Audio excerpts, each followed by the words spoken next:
Yesterday, my aunt from the village called me. She said she had secured some African knife fish for me. That's one of the things she does best, helping me source wild fish directly from the local fishermen and making sure they are brought in alive. So this morning, I grabbed my life jacket and told my baby sister to come along, not just for company, but to help hold the camera because you know me, I always love to tell a story. Now, my hometown is Arogbo, a riverine community in Eseodo local government area of Ondo State. It's an Ijaw-speaking village surrounded by creeks and water, and the round trip from Akure takes about 6 hours. This time, I took a car since I wasn't picking up much. I packed some boats to carry fish alive back to Akure.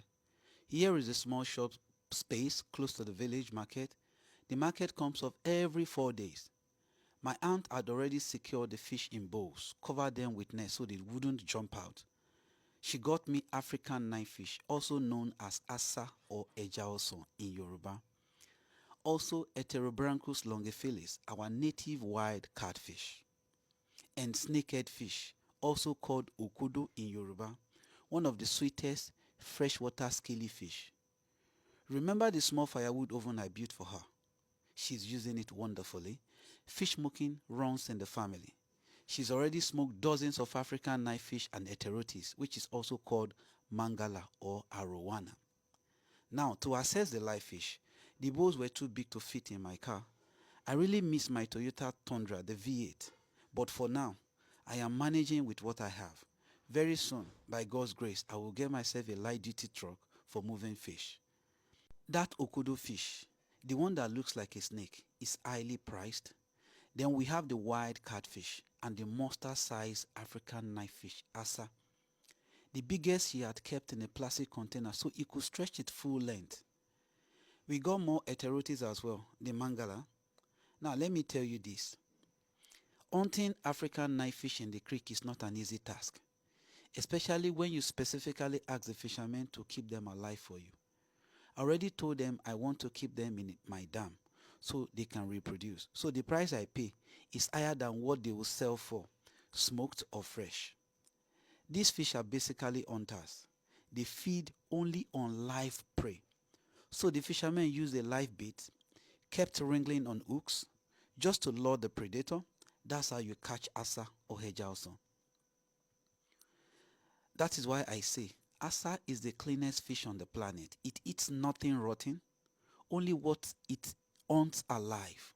No wonder it's called the governor fish. In fact, if you ever plan to marry a Yoruba woman, get ready.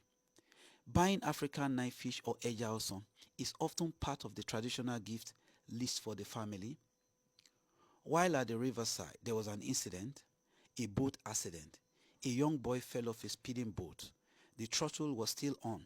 Thank God he wasn't wearing a life jacket. Strange to say, right? But if he had one on, it would have kept him afloat and straight into the path of the propeller. Instead, he dived under and swam away. While the boat went in circles, brave men stepped in and rescued him. He had few injuries, but we thank God it wasn't worse. Before heading back, I bought some bread for the women who helped us for this fish. We packed the partially smoked fish into our bowls, the one Yorubas will call oforo. I will finish the drying in my smokehouse in Akure. That's the best way to keep them fresh and firm. Before, when she used to send them over to me in Akure, some would spoil before getting to me. But now, she cleans, I've dried them, and I come pick them up myself. The only thing I'm jealous of is her firewood. She has access to red hardwood that gives the fish deep smoky flavor. Look at the coloration, well smoked, right? My bowls couldn't carry all the fish, so I borrowed my sister's and put some on the seat. Don't pity my car. I use fish money to buy it, but I'm seriously eyeing a Toyota Land Cruiser pickup LC70, the one they call the Buffalo. Perfect for this kind of job. That's my female African knifefish with eggs, a major catch. I place the remaining fish in the boot with water, though it usually gets up there. But the most important fish, the African knifefish, was well secured inside the car so that it can get AC from the village down to Akure. Then we hit the road back to Akure.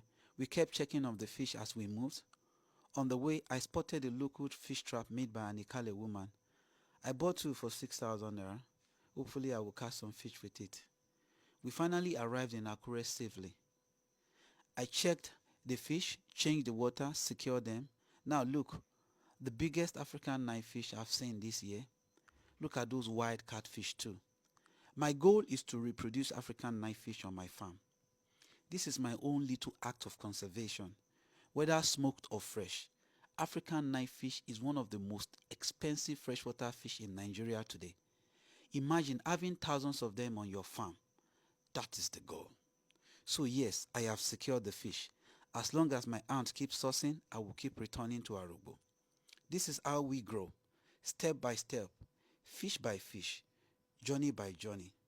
Thanks for watching.